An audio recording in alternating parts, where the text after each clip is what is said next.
கோவை மாவட்டம் சூலூர் அருகே கூலிப்படையை ஏவி மனைவியை லாரி ஏற்றி கொலை செய்துவிட்டு விபத்து என நாடகமாடிய சம்பவம் 5 ஆண்டுகளுக்கு பின்னர் அம்பலமாகியுள்ளது.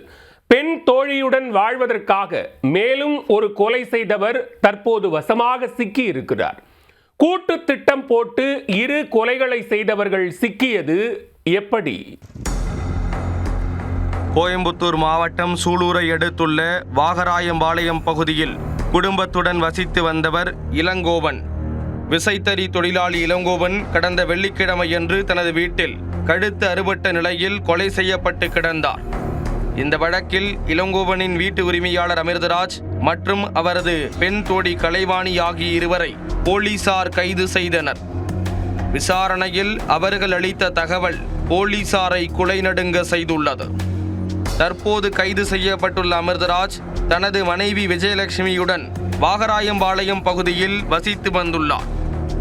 இந்த நிலையில்தான் அமிர்தராஜுக்கு அதே பகுதியைச் சேர்ந்த கலைவாணி என்ற பெண்ணுடன் தொடர்பு ஏற்பட்டுள்ளது.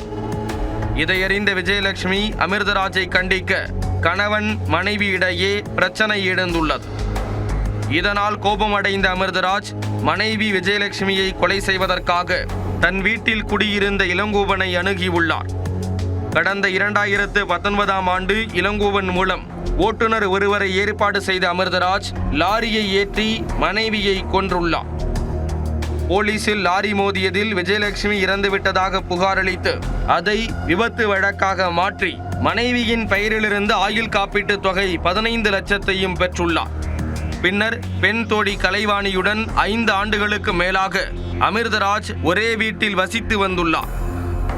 இந்நிலையில் வாடகை எதுவும் கொடுக்காமல் பல ஆண்டுகளாக அமிர்தராஜின் வீட்டில் குடும்பத்தோடு இளங்கோவன் வசித்து வந்துள்ளார்.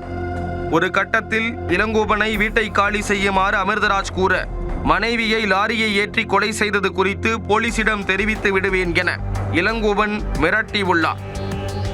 இளங்கோவன் விஜயலட்சுமியின் கொலை பற்றி வெளியில் சொல்லிவிடுவாரோ என பயந்த அமிர்தராஜ் கலைவாணியுடன் சேர்ந்து கூலிப்படையை வைத்து இளங்கோவனை கொன்றுள்ளார்.